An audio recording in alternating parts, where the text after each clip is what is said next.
आज मैं सबसे पहले आपका शुक्रिया अदा करता हूं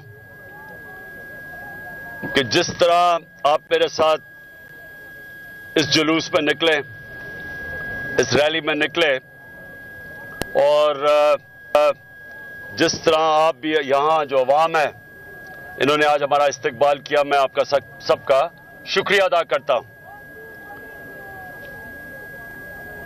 आज इस रैली से यह वाज़ेह हो गया कि ये इंपोर्टेड हुकूमत क्यों हमारी रैली नहीं होने देती थी। 8 मार्च को इन्होंने तशद्दुद करके रैली रोकी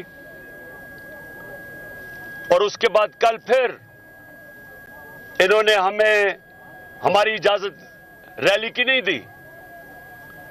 और आज जिस तरह का लाहौर के अवाम का इस्तकबाल था, सबको वाज़ेह हो जाना चाहिए कि क्यों ये डर रहे थे। तो मैं सबसे पहले आज जिले शाह का जिस तरह की उसकी शहादत की गई, तशद्दुद किया गया,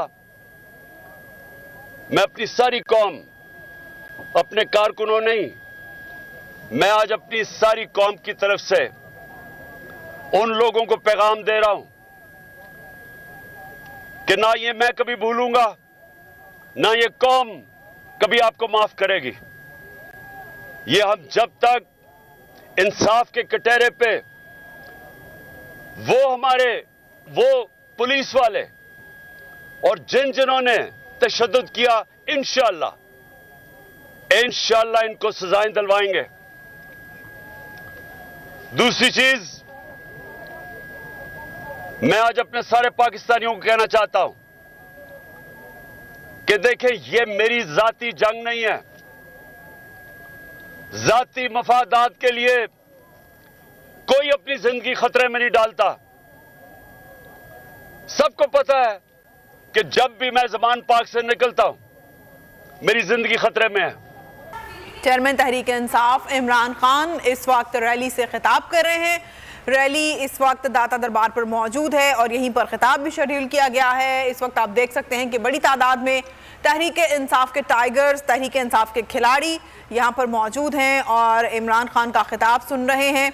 जोश खरोश पाया जाता है इस वक्त रैली के शुरका में। इमरान खान ने रैली की क़यादत खुद की और मुख्तलिफ रास्तों से होते हुए रैली दाता दरबार पहुँची है, जहाँ पर खिताब शेड्यूल किया गया था। और इससे पहले आपको बताएं कि एक रूट मुकर्रर किया गया था ख़ास तौर से रैली के लिए कि जहां से जिन रास्तों से रैली गुजरेगी और फिर दाता दरबार पहुंचकर इमरान खान खिताब करेंगे। ये मनाज़र आप देख सकते हैं।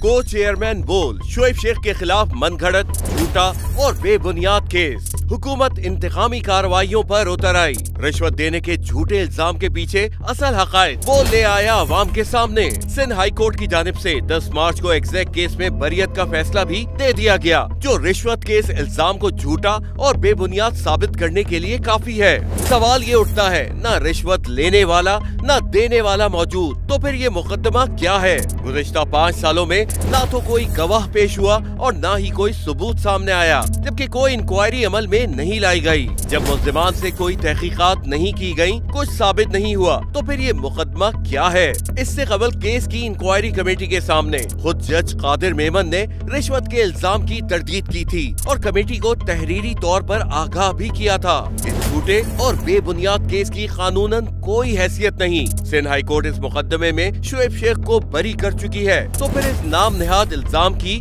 कानूनी हैसियत क्या है? बोल इंसाफ का मुंतजिर है।